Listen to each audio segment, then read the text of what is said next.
Hello and welcome to a new video. For all those who don't know me yet, my name is Buck, and on this channel you'll find the best tips for your cybersecurity so you can stay safe online, so you can surf the web securely. And that's why today's video is all about Firefox. Yes, I know Firefox has lost a lot of users recently, has upset a lot of users, and unfortunately, here in Germany, many people have switched to Chrome and Microsoft Edge. Some have also switched to Brave and Vivaldi, which I really support, and a few to Opera as well. Just as a side note, so Firefox has actually lost some users, but in my opinion, it's not a bad browser, especially if privacy and data protection are important to you. But not only then. So Firefox had some interesting features to offer. We'll take a closer look at these briefly in this video. But what is especially important to me, of course, is the topic of privacy and data protection. So let's get right to it. I'm now here on the start page. I haven't set it up yet since I reinstalled my laptop yesterday, but I do use Firefox from time to time alongside my main browser. But my main browser is still Vivaldi. Now here we can go to the Firefox add-ons. So you can simply open the Firefox add-ons manager right here and then proceed to the extensions section, and what subsequently happens then is the following process. Here you have all these categories listed, like download tools, images, you can save bookmarks, you can use other languages.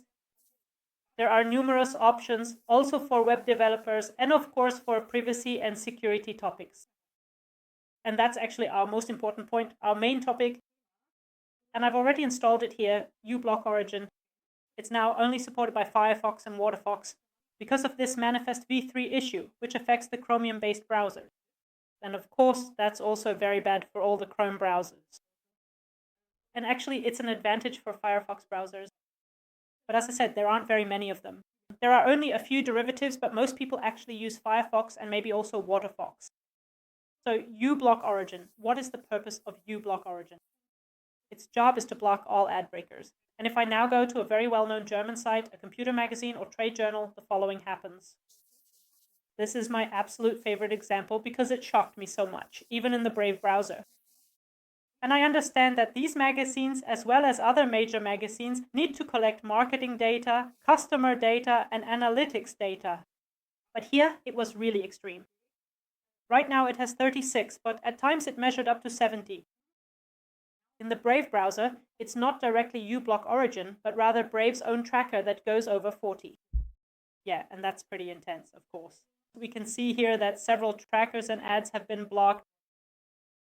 And it's still searching. Right now it's at 39. So if you interact with several things on this page, it's possible that uBlock Origin here blocks these things. And another advantage of uBlock Origin, and that's why it's a thorn in Google's side, is that it also blocks ads on YouTube, among other things, of course. And of course, that's the business model of Google and many others. And yes, that's why it's a double-edged sword in my view. Many creators, of course, complain about this, but I can also understand the other side who say, we want to be less transparent and just be citizens. We don't want to be constantly monitored and tracked, to be scrutinized, and I feel exactly the same way myself. Who actually wants that? So even with big corporations, it's just the way it is. They engage in this kind of marketing. Then we have the privacy-focused citizen. Of course, you can use that as an alternative. Here too, it's naturally about data protection and privacy. But if you already have uBlock Origin, then it makes sense to keep things brief and not clutter everything up with too many add-ons, because that just makes Firefox too slow. This also applies to the uGAT ad blocker. That's this Viking here. But it has the same function. Basically, it's also about blocking ads here. Maybe we can make this bigger. Exactly. And the advantage here, of course, is that you can really see how many ads and how many trackers have been blocked. Here he is, the Viking. Yes. And of course you can install all of this, but as I said, the risk is that Firefox will become slower. But what I definitely use is Ghostery, which is a privacy tool. It's focused on privacy protection, specializes in that, and I've been using it for quite a while. And in my opinion, those two are actually enough. You don't need more than that. There are plenty of other add-ons you could use as well. Why is it sleeping now? No. But that's enough in my opinion, definitely. So definitely no more than 2. And then there are all the search engines like DuckDuckGo. Qwant or Startpage, which you can use as alternatives to Google and which of course also focus on privacy and data protection. That's clear. So what happens next is that logically the search engine or the search bar up here is replaced with DuckDuckGo. That means when you enter something into the search field, DuckDuckGo will start searching for you here, not Google and not Bing. This also works with any other search engine. Another important topic, password managers. Here, in this case, it's Bitwarden, but it could be, like for me, that you use KeyBird or NordPass. Then you can just install the password manager you have, of course, logically. I'll use Bitwarden as an example now, but of course it works exactly the same with any other password manager.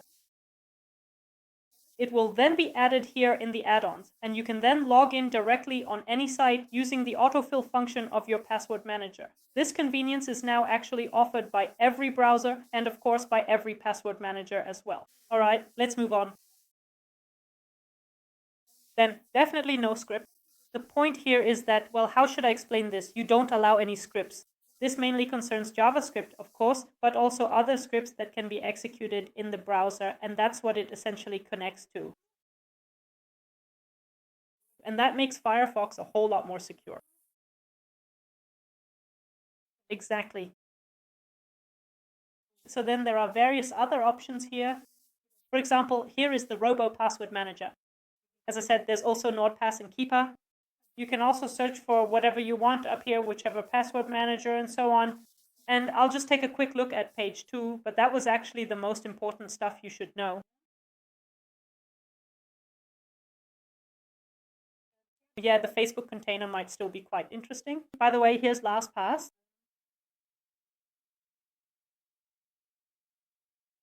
The Facebook container, if you use Facebook, it ensures that Facebook can't track you, so not everything gets recorded. Basically, it works similarly to all this tracking stuff.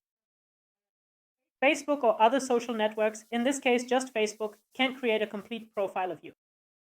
Of course, it only makes sense if you're actually on Facebook. All right, here we have one password, Kaspersky, NordPass. That would be interesting if you use a VPN. Firefox itself doesn't have a VPN. Only Opera, Vivaldi, and as far as I know, also Efficient Brave do. But of course, there's always the option to use an external provider. Right now, we only have Startpage as an alternative search engine and the extension from Asset. There's also the extension from Avira and the extension from Nord Norton, so from the major antivirus providers, in case you use antivirus protection. Then, of course, there's the possibility, I'll just quickly show this with Avira, though I'm not sure if it works with Firefox as well. Exactly, so with Avira, this would be the add-on here. Browse Safety and the Password Manager. This simply helps you to start the banking mode, use the browser more securely, and of course also supports your antivirus protection. Of course, we also have the settings. The settings are generally not as optimally configured as they actually should be. That means you can definitely make some improvements here. And now let's go through them one by one. These are the general settings here. I'm on Firefox Home right now. This is the current setup here. There are no ads in here. But there are only the shortcuts and the web research. I think that's pretty good. I want to remove the command stories. So that's turned off as well. And with that, things are a bit more streamlined here.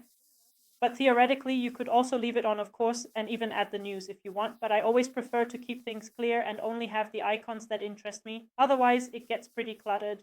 Then we have the search here. Of course, you also have the option to set this manually, meaning Google, Bing, Qwant, or DuckDuckGo, and you can set that yourself.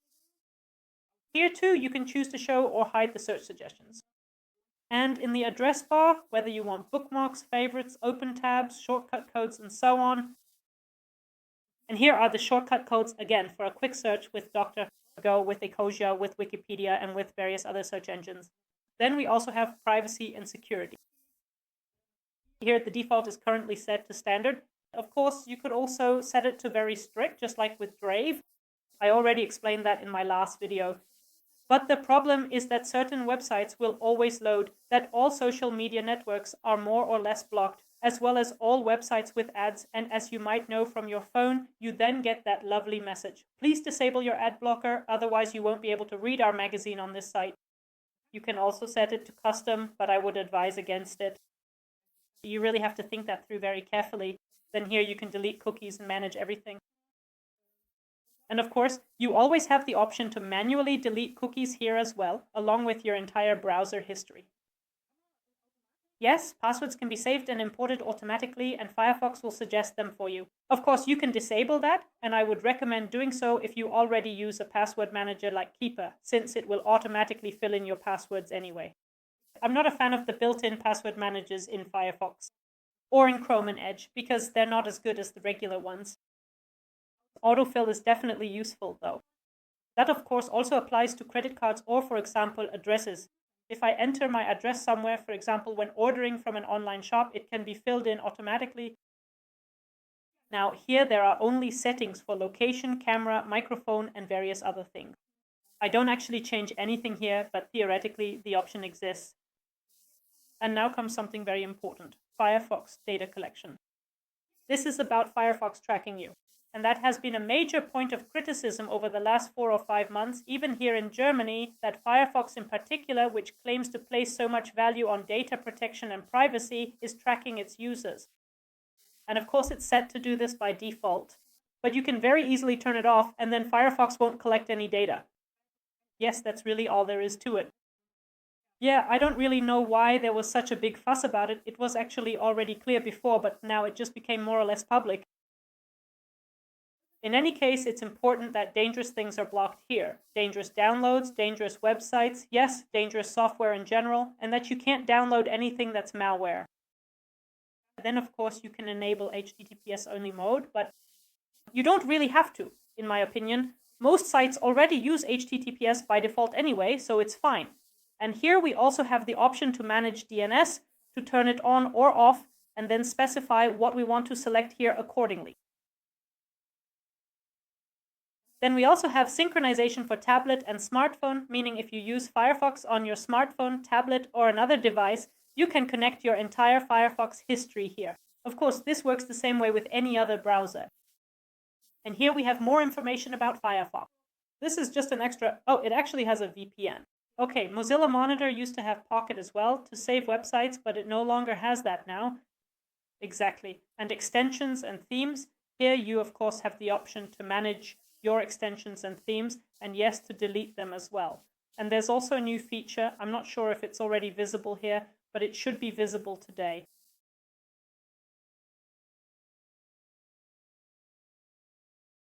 Well, right, I just wanted to show you that as a final point. I don't think it's entirely useful, but nowadays in a browser, there's a kind of marketplace where you can say, for example, I want to connect Copilot, Key, or Cloud, or Gemini, or whatever. And then you can log in here with the corresponding profile and use these AI tools at any time here in the sidebar.